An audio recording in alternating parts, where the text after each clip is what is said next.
we will show you the site of the planned Glanmire solar plant. You will learn from local residents of their lived history and experience of this prime cultivation land, their concerns with this proposed development and the distress it is causing them.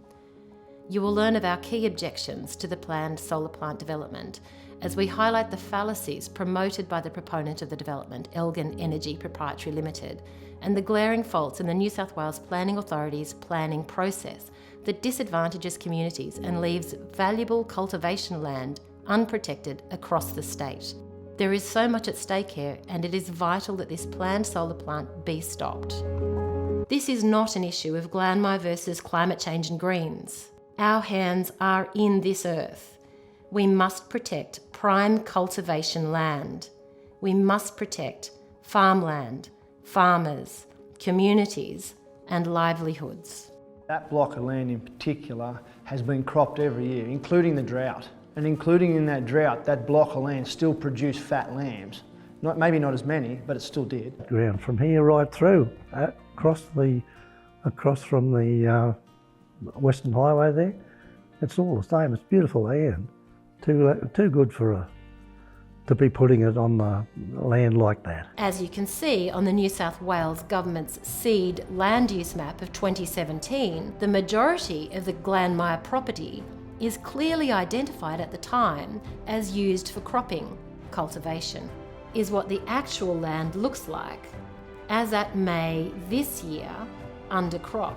The proven capability of the Glanmire land is undeniable.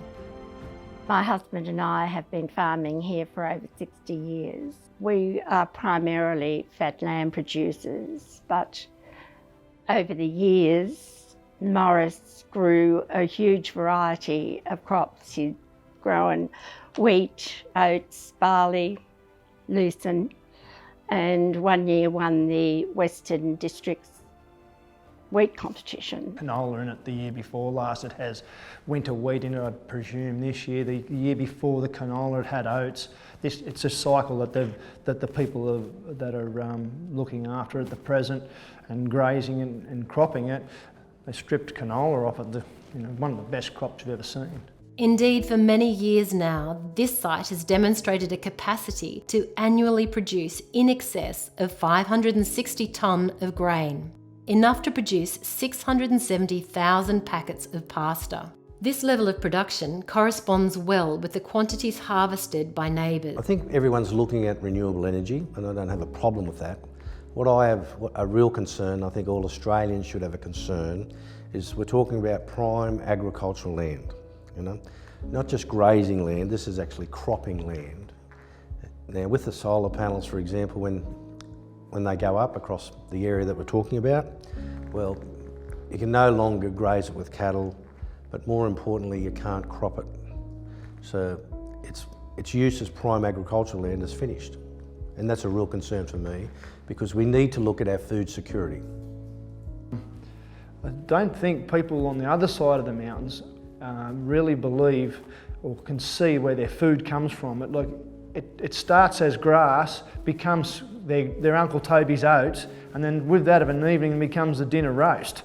So it's a production line, and I really believe they don't see that. Some of them just think they go to Woolworths and the milk's just automatically there. It doesn't come from the cow that someone's got to milk, or it doesn't come from the lamb that someone's had to grow, fatten, and then it goes to Woolworths. There is another line of that as well. And if you're not thinking about where they're going to go in the future for where their food source is going to come from.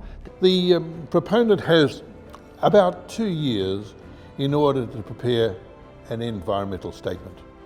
You know how long the community has to reply? 28 days. Every farmer in this area put in crops, always have, and they were doing that long before Morris's family came here. So and we've always had, great return from the crops that we've had. Well, being a solar power station, it's very valuable, and I'm only quoting what I've heard, $200 to $250 million. The surrounding residents, if a fire ever started in their property and went through theirs, well, they will not get insurance, let alone afford it. So that's a big concern for the community, really big concern. And then, but people that they don't really know, but they say, oh, you could graze sheep under it. You tried getting 500 acres under solar panels. That's 3,000 sheep. You try running 3,000 sheep under panels, getting them in 3 or 4 times a year, like the shearing and crutching and lambing and growing crop for them to feed them through the winter. It's just so out there that it's not, it's unbelievable. The productive land we have and the expertise to farm that land must be valued and protected. There must be firm, clear action to protect farmland, farmers, communities and livelihoods, to stop the planned Glanmire Solar Plant development.